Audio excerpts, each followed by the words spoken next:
What do you see as the future of the sexual marketplace and intersexual dynamics between men and women and the RP in the future? We're going to shut up and let you go. Please take it away. For women, I see a lot of loneliness on the horizon. And I don't say that to be like an asshole. I say that as sort of a warning. I think a lot, like whenever a guy says, oh, you're going to be lonely and cat lady and you're going to have box wine and whatever, like, and you're going to be a spinster is basically what they're saying.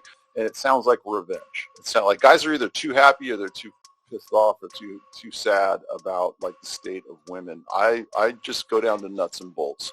And I outline this actually in book 4 as well. There is a study by Morgan Stanley Financial. They did you can go find it too. It's online. It's called The Rise of the She Economy. And in that sort of research, they postulate that by 2030, women between the ages of 25 and 44, something like 52%.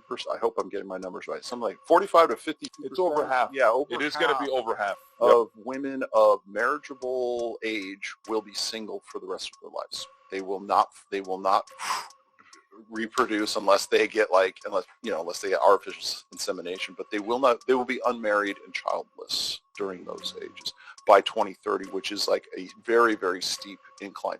In fact, they are so certain of this that they did this research on Morgan Stanley so their investors would know what to invest in the coming decade.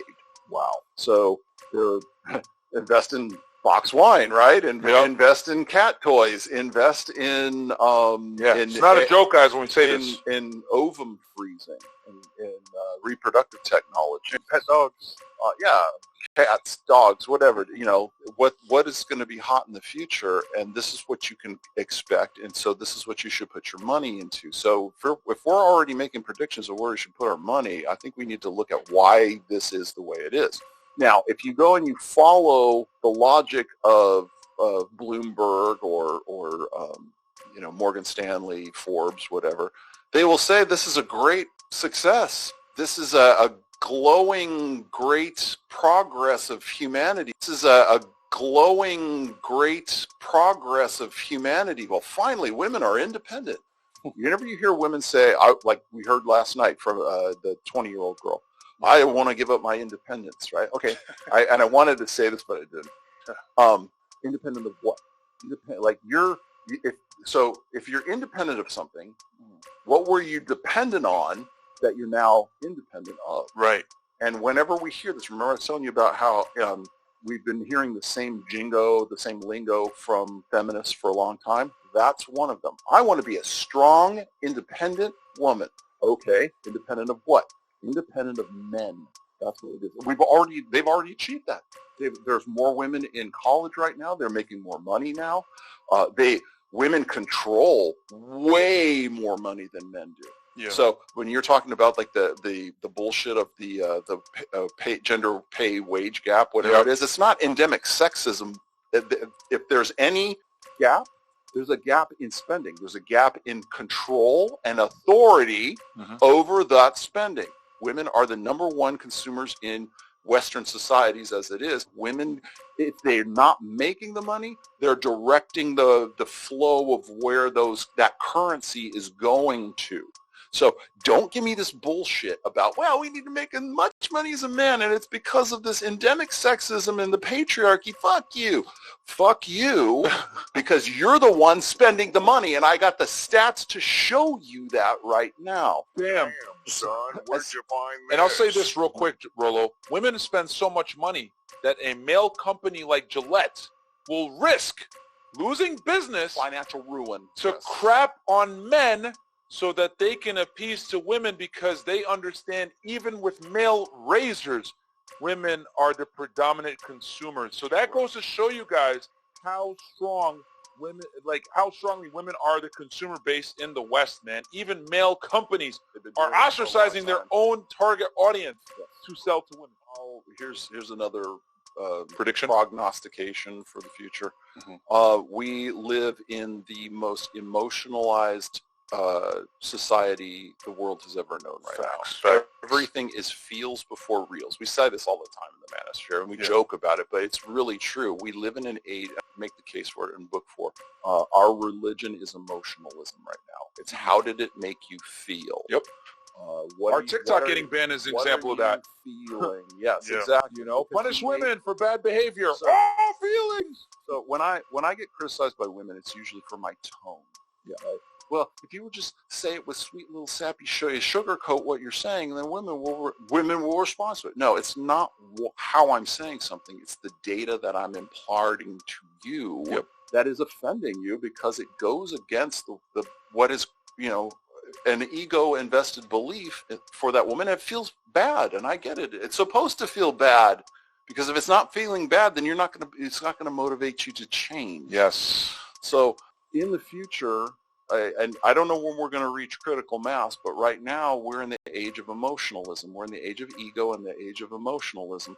And so we base our policies, whether it's political, whether it's economic, whatever it is, based on our emotional response to things. We have at least the last 3 generations of men who have been conditioned in blue pill conditioning, have been trained to emote like women, to see emotional, like they've been trained and taught that the way that women process emotion is the correct way to process emotion. Nice. So when we say, oh, that man he's toxically masculine, he's not in touch with his feelings, right?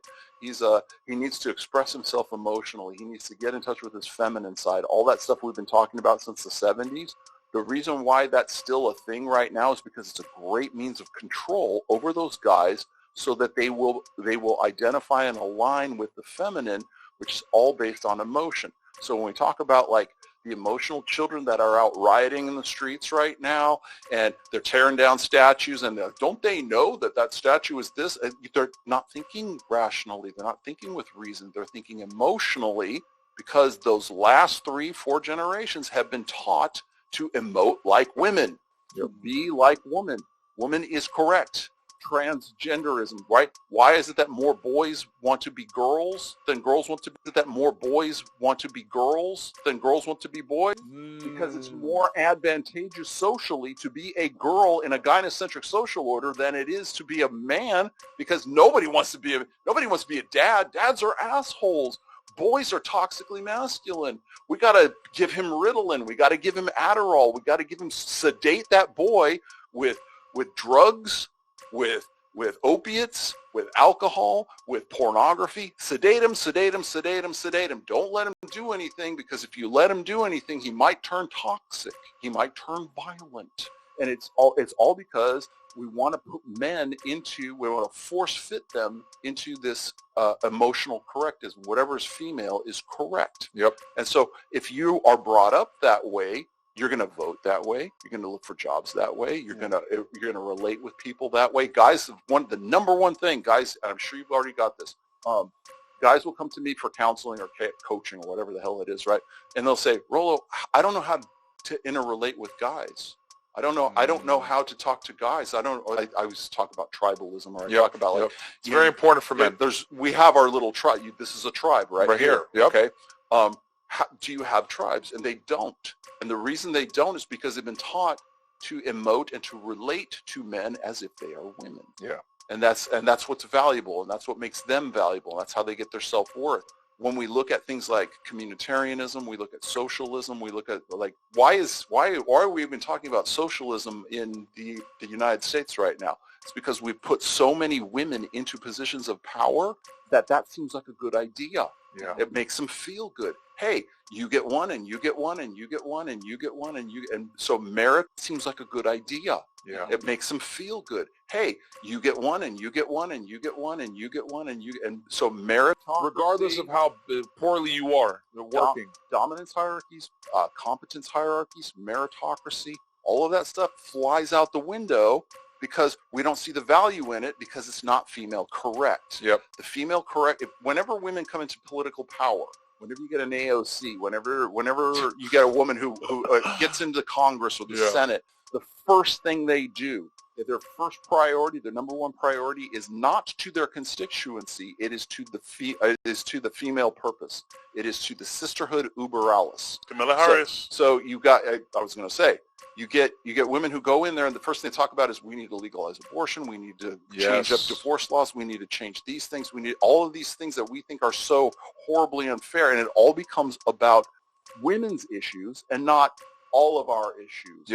Like how are we going to govern? Doesn't matter as long as women get theirs, as long as the sisterhood is served. I can go on forever. I don't want to go on forever about that, but I talk in a great extent about the sisterhood uber alles in this book. That's where I see us going. That's where you see us going? We're going to be, our politics are emotionalized. Our media, our entertainment is all emotional. Yes, Terminator with a female actress, James Bond. Everything is feminized and everything is emotionalized primarily right